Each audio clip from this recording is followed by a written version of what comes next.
Cinta adalah hal kecil. Bab 164.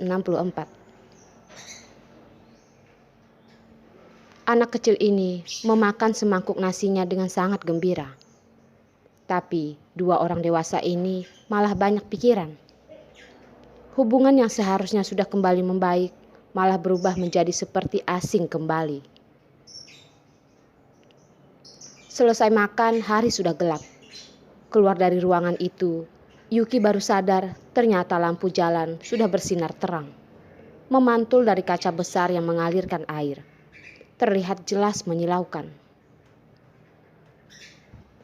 Satu tangan Ken menggandeng Yuki dan tangan yang lainnya menggandeng Rehan. Sambil melompat dan berayun keluar dari pintu besar itu. Di sudut restoran itu, Tania menatap sebuah pemandangan yang sangat bahagia itu sambil mengepalkan tangannya. Sepasang matanya menahan air mata jangan sampai terjatuh. Menahan amarah yang tergambar jelas di wajahnya. Rupanya Yuki si wanita miskin ini. Mengapa dia kembali lagi? Dulu sampai membuat kakakku setengah mati. Sampai perusahaan pun diterantarkan. Sampai keluarga Rehan hampir berantakan. Sekarang sudah mulai masuk di kehidupan keluarga Rehan. Berbahagia. Dasar tidak tahu malu. Naira yang berada di samping Tania segera berdiri, bersiap untuk menghampiri dan memarahi Yuki. Jangan Naira. Tania menarik tangannya dengan tatapan memohon. Kau bukannya tidak tahu emosi kakakmu yang seperti itu. Kalau terjadi keributan, bisa saja tanpa pikir panjang dia akan mengakhiri hubungannya denganku. Sementara itu, Rehan dengan perasaan tidak rela melihat keluar jendela sambil menggertakkan gigi, melihat Yuki yang bersiap untuk masuk ke dalam mobil. Ken tertawa memeluk leher Yuki sambil dengan nakalnya menggigit hidung Yuki. Naira melihat itu dengan amarah. Masih ada wanita seperti itu. Tidak disangka bisa dengan mudah mengambil hati Ken. Menyusahkan. Lihat Ken, begitu baik terhadapnya. Dibandingkan diriku, bibi kandungnya sendiri. Naira sangat membenci Yuki. Jelas-jelas hanya seorang wanita miskin. Masih berpura-pura menjadi seperti orang yang berkelas. Kakaknya sendiri masih lebih menyayangi Yuki daripada dirinya, yang jelas-jelas adalah adik kandungnya. Kalau dibandingkan, Tania lebih masuk kriterianya. Terkenal selama 3 generasi, lembut dan berkelas, juga sangat baik terhadapnya, dan memberikan 2 buah tas Hermes sekaligus sebagai hadiah.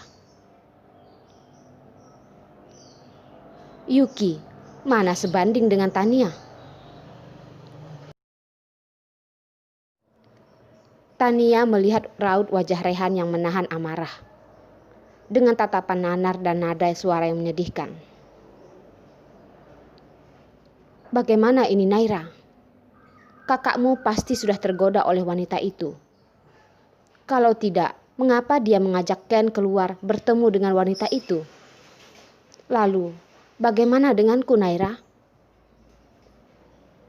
Setelah menyelesaikan kalimat itu, akhirnya air mata yang sudah ditahan itu terjatuh juga. Menangis terseduh. Naira segera mengambil tisu untuk menghapus air matanya. Dalam hati makin membenci Yuki, si wanita simpanan itu. Kakak Tania, kau tenang saja.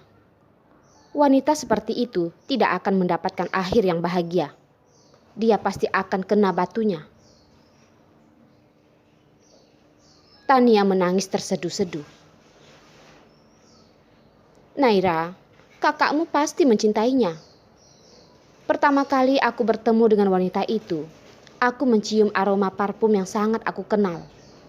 Setelah diingat-ingat, parfum yang disimpan baik dalam kotak di dalam kamar kakakmu dan tidak seorang pun boleh menggunakannya Itu sama persis dengan aroma yang ada di tubuh gadis itu. Naira menatap Tania dengan perasaan yang sama sedihnya, merangkulnya dan dengan nada yang lembut menenangkannya.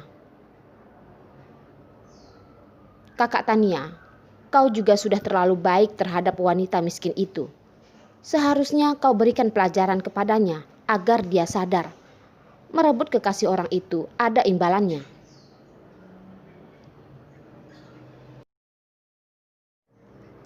Tania menghapus air matanya dengan tisu. Dengan kesedihan dia berkata, "Naira, kau tahu perasaanku terhadap kakakmu. Aku takut kalau sampai kakakmu tahu perbuatanku, dia pasti akan meninggalkanku." Tania tidak berbohong. Dia sangat mencintai Rehan. Penampilan Rehan, lengannya, kekayaannya, keluarganya, kemampuannya saat diranjang. Tidak ada satupun pria yang bisa memberikan semua itu untuknya. Dia sengaja mengatakan kalimat itu, berharap Naira mengerti maksudnya. Sesuai harapan. Setelah Naira mendengar kata-katanya itu, segera menggenggam tangannya dan menggertakkan gigi dan berkata, "Kakak Tania, percayalah kepadaku. Yuki berani datang dan menggoda kakakku. Aku akan membuatnya menderita." Sesampainya di depan rumah Yuki, Ken sudah tertidur lelap di kursi belakang. Yuki menatap Rehan dengan tatapan menyalahkan. "Aku menyuruhmu untuk langsung pulang. Kau tidak mau dengar. Aku bisa memesan taksi sendiri. Tidak perlu kau antar." Sambil berbicara dia sambil turun dari mobil. Menengok dan dengan suara yang lembut berkata kepada Rehan. Sesampainya di rumah, bilang kepada Bibi Dewi untuk membersihkan kakinya, tangan dan wajah Ken. Seharian bermain di luar, bersihkan agar dia nyaman tidurnya. Aku pergi dulu.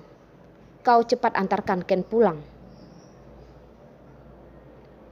Rehan tetap duduk tanpa memalingkan wajah dan berkata apapun.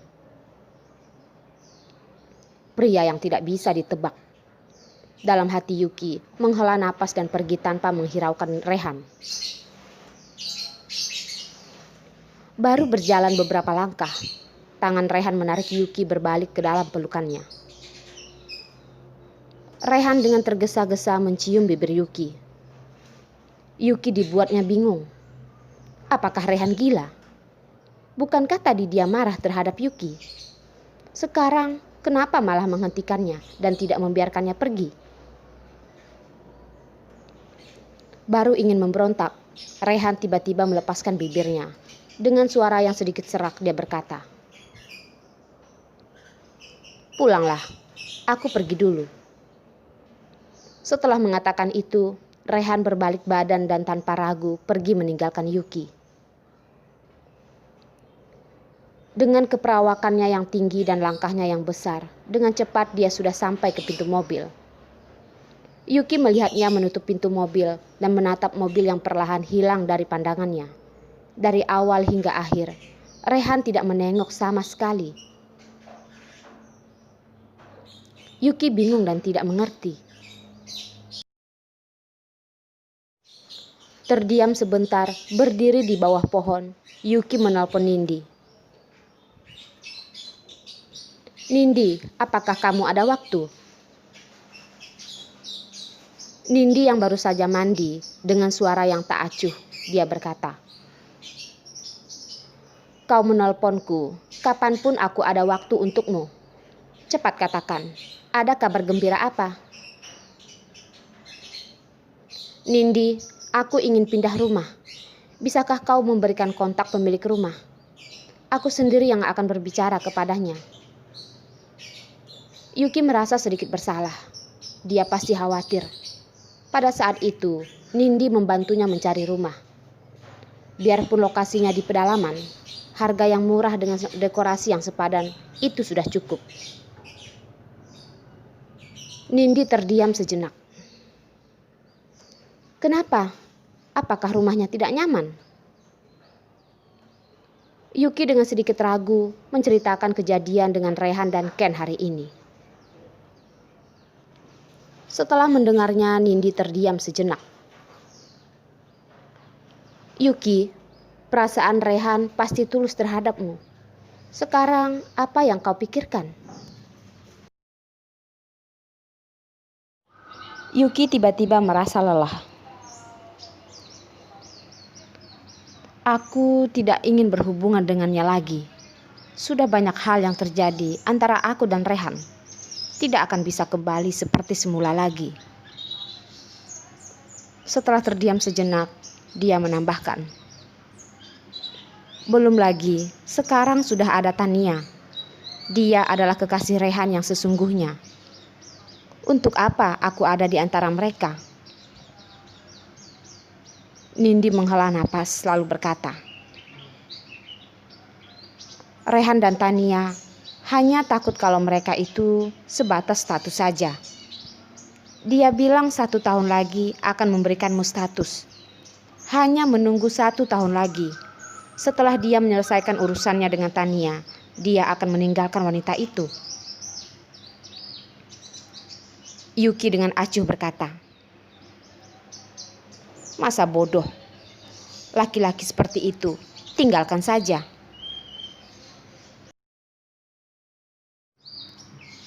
Nindi menggelengkan kepala dan berkata,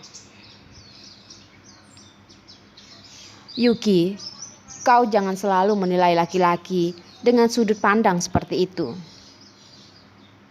Menurut kebanyakan wanita, cinta adalah segalanya, bukannya masalah sepele.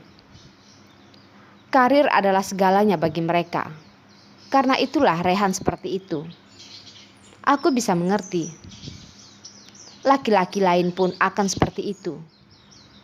Dunia ini memang sangat kejam.